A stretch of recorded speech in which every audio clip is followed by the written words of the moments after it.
Bom, então a gente... Vamos iniciar então, né, a segunda parte do texto de memória. E aqui eu retomo um pouquinho da nossa aula anterior, que fala sobre memória sensorial. Enfim, então, de maneira geral, a gente capta ela através dos sentidos, né? Então, ela, de maneira geral, ela tem aí a sua matéria-prima como as informações que nos chegam através dos sentidos, as suas características, que ela é ultra rápida, de curtíssima duração. Ela apresenta, então, uma maior capacidade do que a memória de trabalho, apesar de durar bem menos tempo que essa, apesar então, de apresentar um caráter pré-consciente, ou seja, que ocorre antes que tenhamos consciência da informação, né, que os sentidos nos trazem, tal qual a memória de trabalho, trata-se tão somente de um fenômeno elétrico nos neurônios, não produzindo alterações morfológicas ou funcionais, então, nas sinapses. Né? Então, de maneira geral, a memória de trabalho ela não promove nenhuma alteração nesse sentido, né, alteração morfológica. Bom, então qual que seria então a questão norteadora da aula? Seria a recordação, a melhor maneira de manter uma memória viva? Então, é uma questão que vocês aí vão ficar pensando durante a aula, né, e aí, quem sabe, também fazendo um link com a aula anterior e com a próxima aula, vocês consigam chegar aí a uma conclusão sobre essa questão.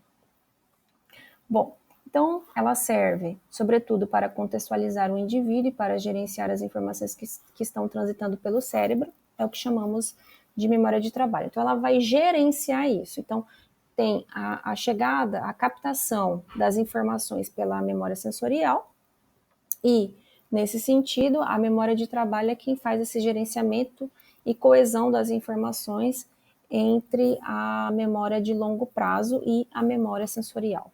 Tá? A memória de trabalho tem essa função. O termo, então, ele passou a ser utilizado há pouco tempo, aparecendo na literatura somente em 1960, o que indica que o seu estudo é também recente. Talvez é por isso que não haja convergência entre os pesquisadores na área a respeito da definição desse termo. Então, por exemplo, no meu período em que eu estudei, né, no meu tempo de estudo, a gente trabalhava com quais termos? Memória a curto, médio e longo prazo. Né? Então, hoje vocês estão tendo uma adaptação aí desse termo, junto com um conjunto de características do que a gente chama, então, de memória de trabalho. Né? E com o tempo aí, vocês vão pesquisando, né? E talvez, conforme a gente vai se aprimorando aí dentro dessa área da cognitiva, a gente vai descobrindo novas coisas. E novas nomenclaturas e novas definições. Então, quais são as características? Né? Ela tem uma duração ultra rápida, de apenas poucos segundos, e sua capacidade é limitada. Bom, como eu dei para vocês as características dentro dos exemplos, eu dei da pizza, mas a gente pode pedir também um exemplo que seria pedir um gás ou pedir uma pizza. Então, dentro desse exemplo, a gente vai estar utilizando, então, a capacidade da memória em reter o quê? As informações, né, que é do número telefônico. Né? Então, tem uma outra literatura que eu já li, já tem um tempo, em que a gente também tem, né, um jeito mais adequado, ou enfim, como que a gente memoriza mais rápido os algarismos. Então, é de 3 a 4 números por vez que a gente consegue memorizar com mais facilidade. Né? E nesse sentido, então, a gente utiliza de vários recursos para a gente estar fazendo o quê com esse tipo de memória? Eu gravo o número do telefone, não é um número que eu vou usar de maneira recorrente, então eu faço o meu pedido, enfim, executo a minha função e depois eu descarto essa informação, certo? E com isso eu faço o quê? Utilizo outros recursos, né, vários, como agenda telefônica que a gente tem, contato no nosso telefone, para que a gente possa solicitar novamente. Então, como é uma memória de curtíssimo prazo, Eu vou lá, memorizo o número naquele momento e depois eu faço o descarte, né? E depois eu vou utilizando o quê? O recurso de, toda vez que eu preciso dessa informação, eu vou lá, recorro e faço essa operação novamente. Bom, então ele também traz outro exemplo aqui de um conteúdo, né? Então, numa conversa nós utilizamos o quê? Muitas palavras. Só que nós não vamos captar a quantidade de palavras. Nós vamos o quê? De maneira geral, o que vai ficar no campo da memória? O conteúdo dessas palavras, o sentido de tudo isso, tá? É igual essa aula que vocês estão tendo, né? Vocês vão, de maneira geral, saber que é conteúdo de memória, vão ser passados para vocês vários slides com um número grandíssimo de palavras, de frases, né, de parágrafos, enfim, mas vocês só vão fazer o quê? Reter as principais informações que são importantes para vocês, né? Que é isso, que é o conteúdo, o significado do que vocês estão aprendendo de tudo isso, né? Então eu trago um pouquinho também do modelo multicompetente, né? Que traz algumas características acerca da memória de trabalho, né?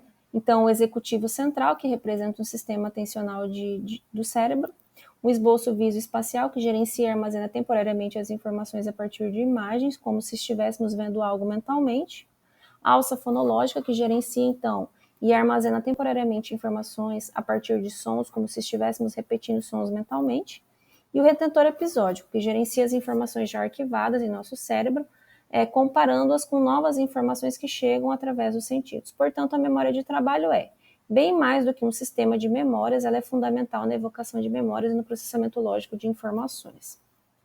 Bom, então, outra função da memória é comparar as novas informações que estamos recebendo com as informações antigas, já consolidadas e armazenadas em nossa memória a longo prazo.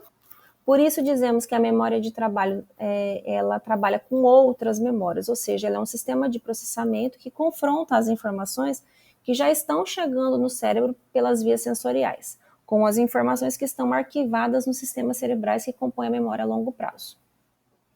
Bom, os sistemas de memória de longa duração são capazes de armazenar muitas informações, no entanto, a memória de trabalho que entra em ação na evocação dessas informações nos permite recuperar apenas algumas delas ao mesmo tempo. Portanto, a memória de trabalho gerencia as informações contidas em nossa memória a longo prazo, trazendo à consciência as informações de maneira sequencial e ordenada, criando um fluxo de pensamento coeso e coerente, permitindo que assim possamos produzir nossas ideias em consonância com o que a realidade nos apresenta. E aí, quais são os questionamentos acerca disso, né?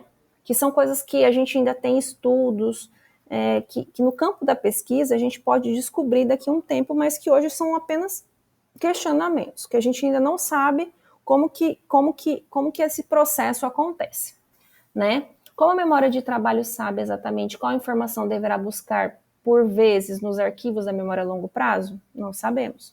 Como é localizada tal informação? Também não sabemos. Como ela coloca as informações evocadas na ordem correta a fim de formarem um todo coeso? Como essa sequência de informações evocadas é trazida à luz da consciência? Então, tudo isso são ainda questionamentos que, daqui a um tempo, vocês entrando em contato, né, no campo da ciência, no campo da pesquisa, dentro da psicologia cognitiva, por exemplo, vocês podem trazer à luz para a gente acerca desse conhecimento, né? Então, agora entrando na memória de longa duração, ela, como o próprio nome indica, é de longa duração, é aquela que armazena informações por longos períodos, meses, anos ou até décadas, por isso ela é conhecida como uma memória remota. Uma das suas características é a capacidade de guardar informações por tempo indeterminado, para tanto que a memória continua a ser reforçada, né, ao passar dos anos, então isso é necessário. E os limites de sua capacidade de armazenamento ainda são desconhecidos, mas sabe que sua capacidade é muito grande. E dentro dessa divisão, então, o texto nos coloca que tem a memória declarativa, que ela é conhecida como explícita, que corresponde às memórias que estão prontamente acessíveis à nossa consciência, que podem ser evocadas através de palavras, e a não declarativa, também conhecida como memória implícita. correspondem às memórias que estão em um nível subconsciente, não podendo ser evocadas por palavras, mas sim por ações. Bom, dentro dessa memória declarativa, então, a gente tem duas separações, a memória episódica e a memória semântica. E essa episódica, ela diz respeito, então, a episódios da nossa vida, né?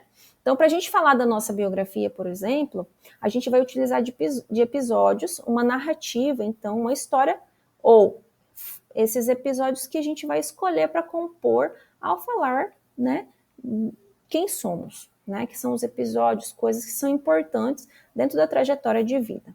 A memória semântica, que diz respeito ao conhecimento não relacionados a tempo e espaço. Trata-se, então, de uma memória que está relacionada a fatos. Então, por exemplo, essa aula, né? Então, de maneira geral, vocês vão estar vendo um conteúdo sobre memória, né? E através disso, vocês vão exigir o quê?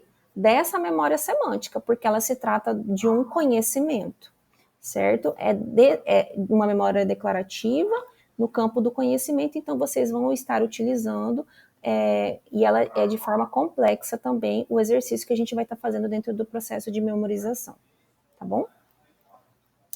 Bom, essa subdivisão, então, ela é importante porque ele diz que, de maneira geral, topograficamente, tanto episódica quanto semântica, elas estão em lugares diferentes. Então, pode ser que o sujeito pode ser afetado e pode se apresentar déficit só em uma área. Portanto, é possível, então, que um paciente tenha déficits acentuados de sua memória episódica, a despeito de manter sua memória semântica praticamente intacta. Em relação às alterações funcionais, no caso das alterações funcionais, o fortalecimento das conexões sinápticas, parece que quanto mais simples é a memória ser consolidada, menor é o número de sinapses que precisa ser modificado. Quanto mais complexa, maior o número. Então, é o que eu disse anteriormente. Por exemplo, esse conteúdo de memória, que está relacionado, então, a um conhecimento, vocês vão ter que fazer o quê? A conexão com a aula passada, e vocês vão ter acesso depois a outra aula, e vocês vão ter que fazer esse link. E isso é um conteúdo de complexidade, então vai exigir o quê? O maior número de sinapses, para que ela seja consolidada e ela se torne a longo prazo, porque isso vocês vão usar futuramente no trabalho de vocês, né?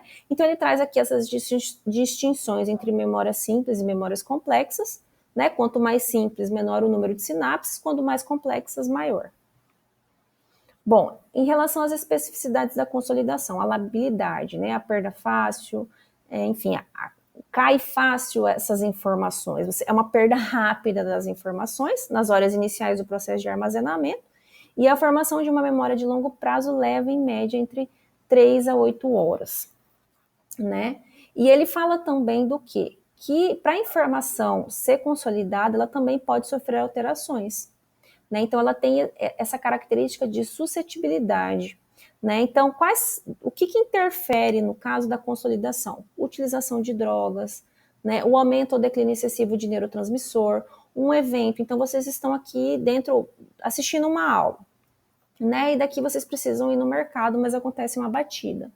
E nesse sentido, esse evento de acontecer um acidente, ele vai estar envolvido em questões afetivas, né, pode gerar um trauma. Então, isso ganha uma proporção muito maior, por exemplo, em relação a reter esse evento no campo da memória do que o quê? Do que a aula que vocês tiveram. Então, pode ser o quê? Que em relação a esses dois eventos que acontecem no mesmo dia, por ter acontecido um evento mais traumático, que exige muito mais de vocês, né, vocês esqueçam parte do conteúdo que vocês estão vendo. Então, verificou-se experimentalmente que todos esses fatores, de alguma maneira, ainda pouco conhecida, interferem nos mecanismos cerebrais envolvidos no processo de consolidação. Então, são todos os fatores que, de alguma maneira, vão interferir na consolidação das memórias, né?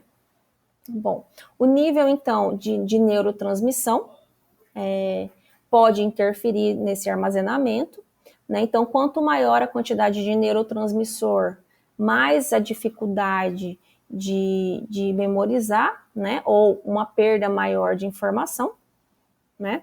Ou perda de detalhes. E ele traz também esse colorido emocional. Então, o que é esse colorido emocional? É o afetivo que eu estou dizendo para vocês. Então, quando a gente está, por exemplo, comendo alguma coisa, né, que tenha um efeito, um significado para a gente começa a lembrar de detalhes. Então, quanto mais essa situação for afetivamente positiva para a gente, mais nós vamos o quê? Ter riqueza no detalhe dessa memória, né? Outra especificidade é o seu caráter não estável. Toda vez que evocamos, então, uma memória, modificamos ainda mais essa memória. Então, com o passar do tempo, ao relatar uma vivência da nossa infância, por exemplo, estamos cada vez mais distantes de relatar o que realmente aconteceu.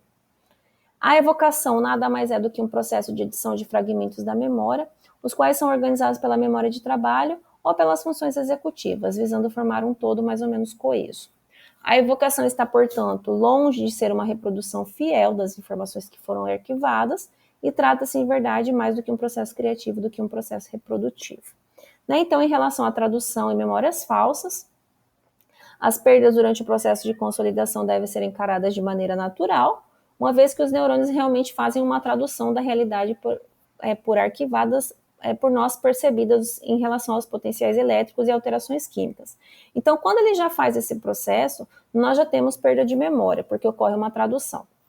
Além dessa primeira tradução, nossas memórias são novamente traduzidas quando são evocadas, e novamente há perdas e modificações. Os fatos novos podem ser adicionados, incluindo o quê? Falsas memórias. Então, toda vez que eu evoco uma memória, tem um sinal, um sentido. E às vezes ela não retorna de maneira fidedigna. Então, aquilo que me fez evocar, às vezes pode entrar com uma lacuna para preencher um campo da memória, né, inicial. Mas ela nunca volta como na ideia original.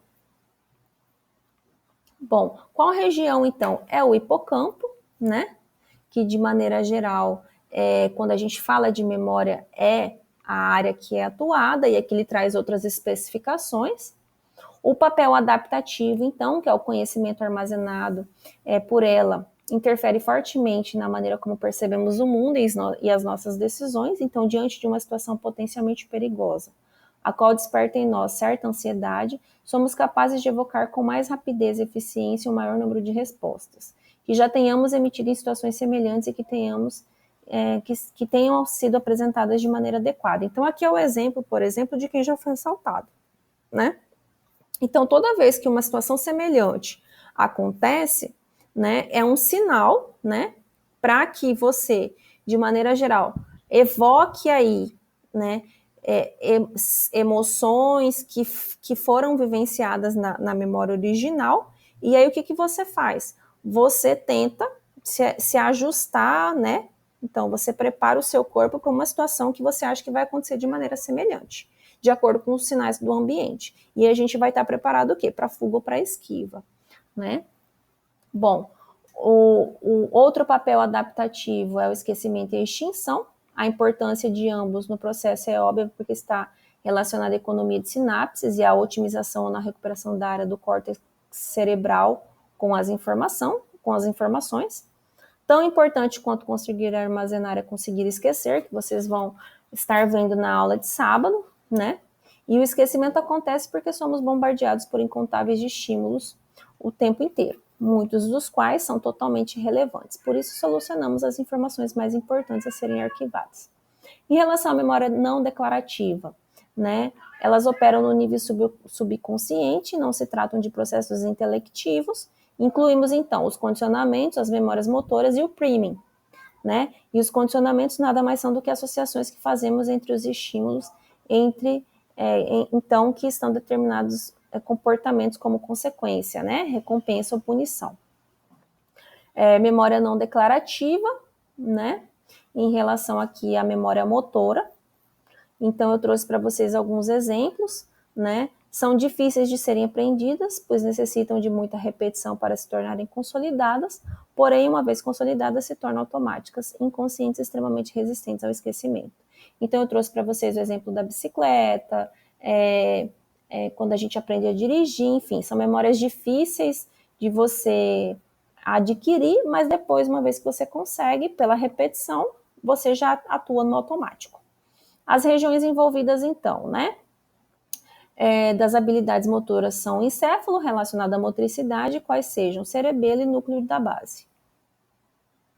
E o priming, né? Que tem um caso, então, de um paciente meu que eu acabei atendendo, que sofreu um acidente, né? E nesse sentido, ele acabou buscando aí uma reconstituição do caso dele através de pistas, né? Mas o que ficou para definir tudo isso?